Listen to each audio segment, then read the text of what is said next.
नमस्कार साथियों, आप सभी का स्वागत है आपके अपने YouTube channel we educate you में।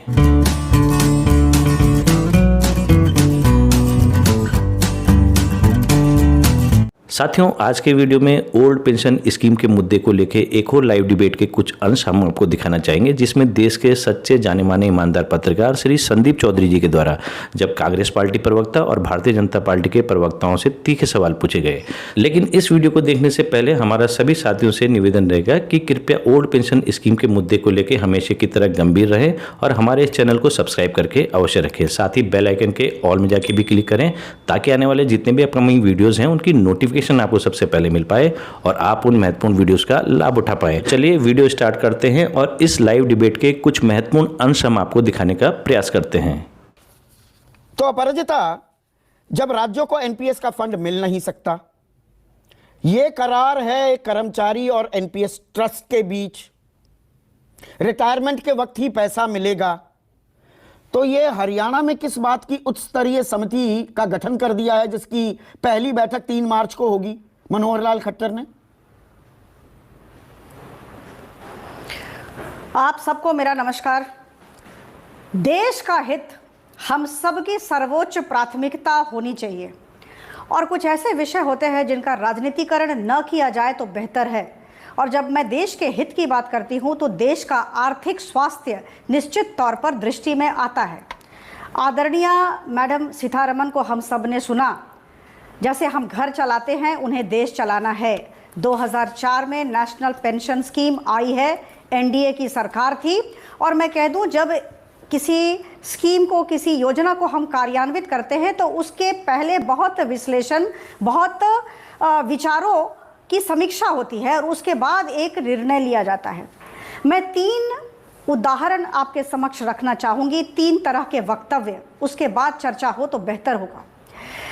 राज्य वित्त 2022-23 के बजट का अध्ययन शीर्षक रिपोर्ट निकला आरबीआई की तरफ से, रिजर्व बैंक ऑफ इंडिया की तरफ से, और इसमें रिजर्व बैंक ऑफ इंडिया ने बहुत ही स्पष्ट तरीके से कहा कि अगर हम पुरानी व्यवस्था, पेंशन व्यवस्था को दोबारा बहाल करेंगे तो यह जोखिम भरा फैसला होगा। राज्यों के आर्थिक जीवन पर इसका प्रतिकूल प्रभाव पड़ सकता है। यह मैंने नहीं कहा, आपने नहीं कहा, रिजर्व बैंक ऑफ इंडिया ने कहा है। राज्यों को आर्थिक संकट के कटघरे में ढकेला जा सकता है अगर ओल्ड पेंशन स्कीम आए।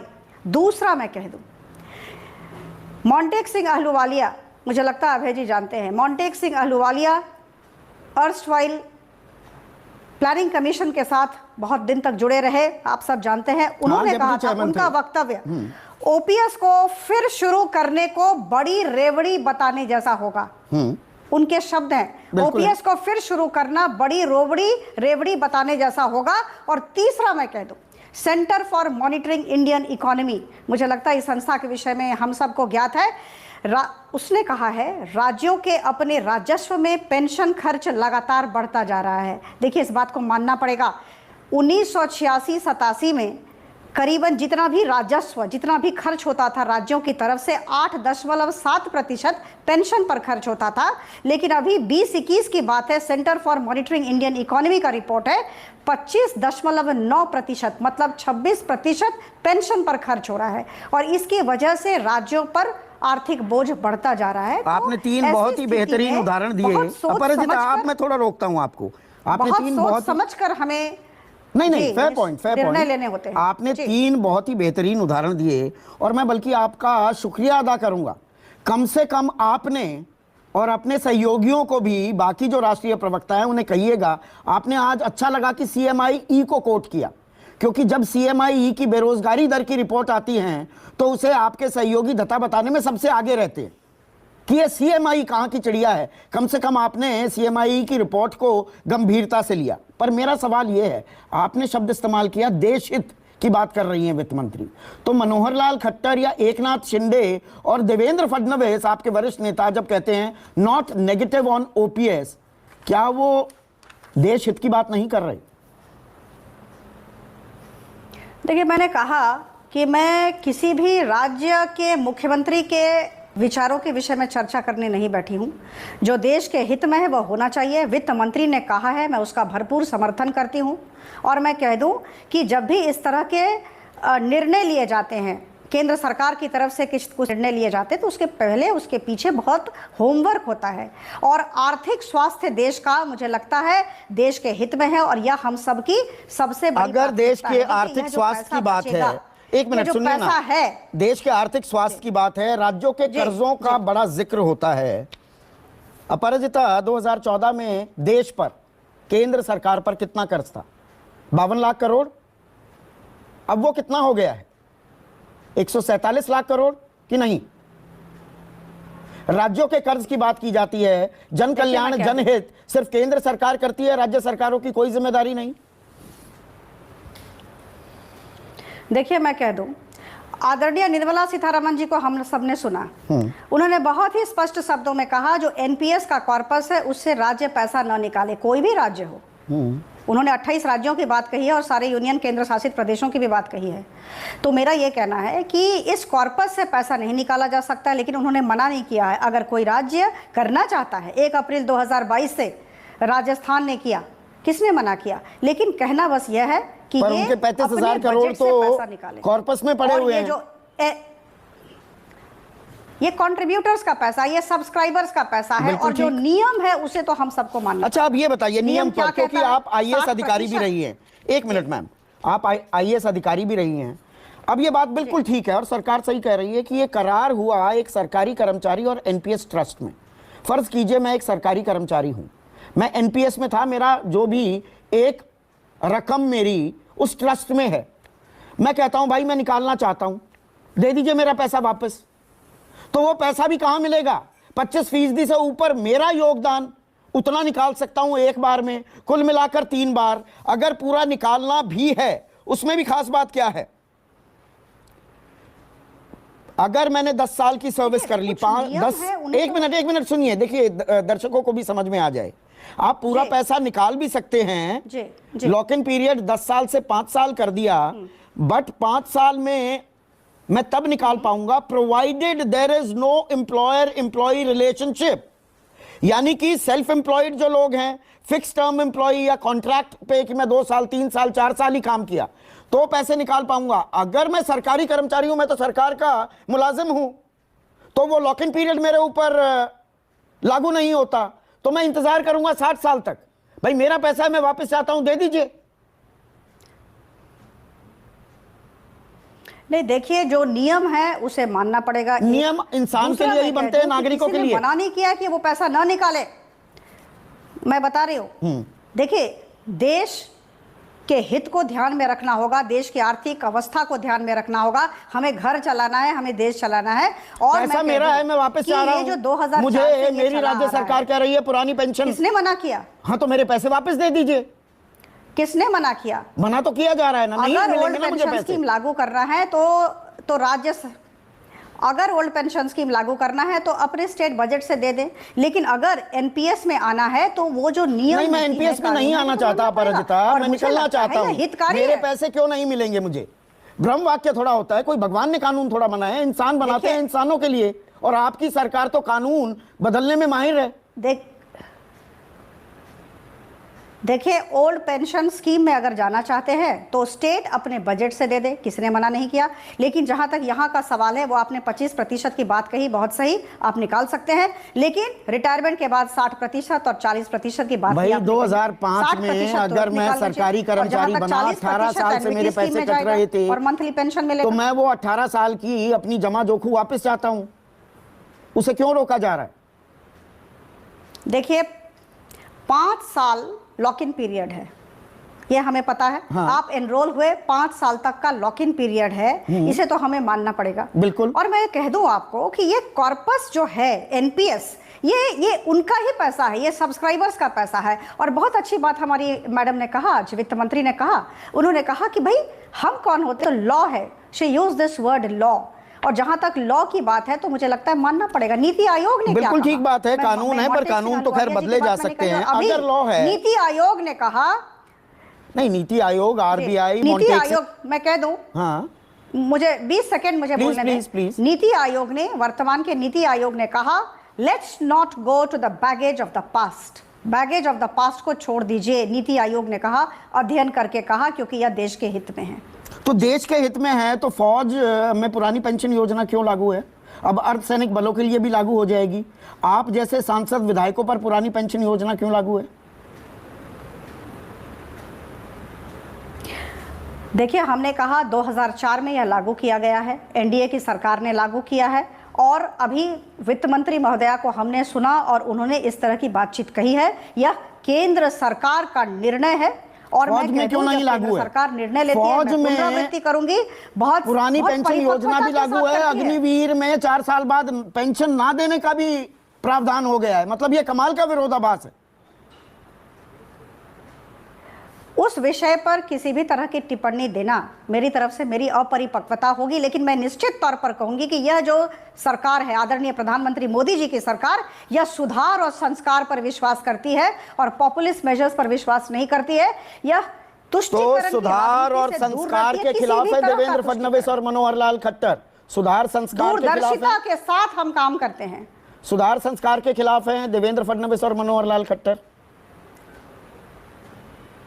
मैंने नहीं कहा, मैंने कहा केंद्र सरकार की बात हो रही है, कोई भी राज्य सरकार हो, 28 राज्य और 7 केंद्र शासित प्रदेश, केंद्र सरकार की जो योजना है देश के हित में है और सब लोग समझने का प्रयत्न करें। देखिए, देश के हित में है पर देश हित समझ नहीं आ रहा है महाराष्ट्र को और हरियाणा सरकार को भी। पर ये देश हित में जान अटकी हुई है, सांस अटकी हुई है सरकारी कर्मचारियों की अबे दुबे। पैसे तो मिलेंगे नहीं, ये तो साफ हो गया। तो मैं राजस्थान में सरकारी कर्मचारी हूं या छत्तीसगढ़ में या हिमाचल में, मैं आ जाता हूं पुरानी पेंशन योजना में, तो आप मुझे रिटायरमेंट फर्ज कीजिए 12 साल बचे हुए हैं मेरी रिटायरमेंट के, आधी तनख्वाह दे देंगे? मेरी आखिरी आधी तनख्वाह होगी। संदीप चौधरी जी, कुछ चीजों को देश के सामने आपका बहुत बड़ा शो है, करोड़ों दर्शक देखते हैं। पहली बात बता दूं, कांग्रेस सरकार प्रतिबद्ध है, जहां जहां हमने घोषणा की है, जहां लागू की है, वहां पूरी प्रतिबद्धता के साथ हम पुरानी पेंशन योजना को लागू करेंगे।